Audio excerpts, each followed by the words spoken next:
అర్థం చేసుకోవాలి. పరిశుద్ధ గ్రంథంలోనికి వెళ్దాం. పరిశుద్ధ గ్రంథంలో ఒక కుటుంబాన్ని పరిచయం చేయాలనుకుంటున్నాను. ఆ కుటుంబము చాలా బాధల్లో ఉందంట, చాలా కష్టాల్లో ఉందంట, చాలా వేదన పడుతుందంట. ఎంత కష్టపడి సంపాదించినా సంపాదన మిగలట్లేదు, తమ కష్టము కనిపించట్లేదు, తమ ఎంత ప్రయాసపడినా సరే ఉపయోగం లేకుండా ఉంటుందంట. ఆ కుటుంబము వారికి హృదయంలో నెమ్మది లేదు, కలవరమే. అందుకే వారు అనుకున్నారు, ఈ కలవరము పోయేలాగా దేవుడా నాకు సహాయం చేయనంటే ఒక కుమారుడు పుట్టాడంట. ఆ కుమారుడికి ఒక పేరు పెట్టుకున్నారు. చూడండి, ఆదికాండము, అందరూ బైబిల్స్ ఉన్నవారు తెరవండి. ఆదికాండము 5వ అధ్యాయము 29వ వచనము చూడండి. భూమిని యెహోవా శపించుట వలన కలిగిన మన చేతుల కష్టము విషయములోను మన ప్రతి పని విషయములోను అతడు మనకు, చెప్పండి, నెమ్మది, చెప్పండి అందరూ,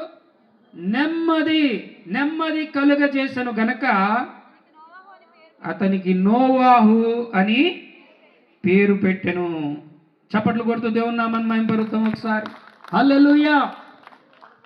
ఈ కుటుంబాన్ని మనం చూసినప్పుడు నెమ్మది లేదంట, కష్టపడుతున్నారు కానీ మిగలడం లేదు, ఎంతో ప్రయాసపడుతున్నారు కానీ ఆనందం లేదు, కలవరము. ఇది ఎలా తొలగించుకోవాలి?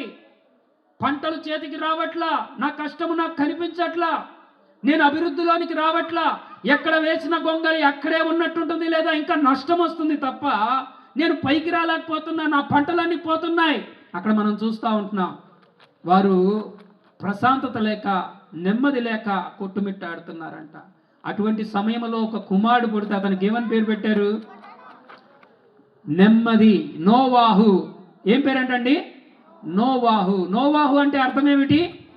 నెమ్మది. అంటే నా కుటుంబంలో ఈ బిడ్డ ద్వారా ఏ రావాలని కోరుకున్నారు? వాళ్ళు నెమ్మది రావాలని కోరుకున్నారు. జాగ్రత్తగా గమనించండి. నోవాహు పుట్టడం వలన కుటుంబంలో ఏమొచ్చిందంట? నెమ్మది. అలాగే మరొక చరిత్రలోనికి వెళ్తే దావీదు అనేటువంటి వ్యక్తిని మనం చూస్తూ ఉంటాం. మీ అందరికీ తెలుసు కదా దావీదు. తెలుసన్న వాళ్ళు స్తోత్రం చెప్పండి. హల్లెలూయా.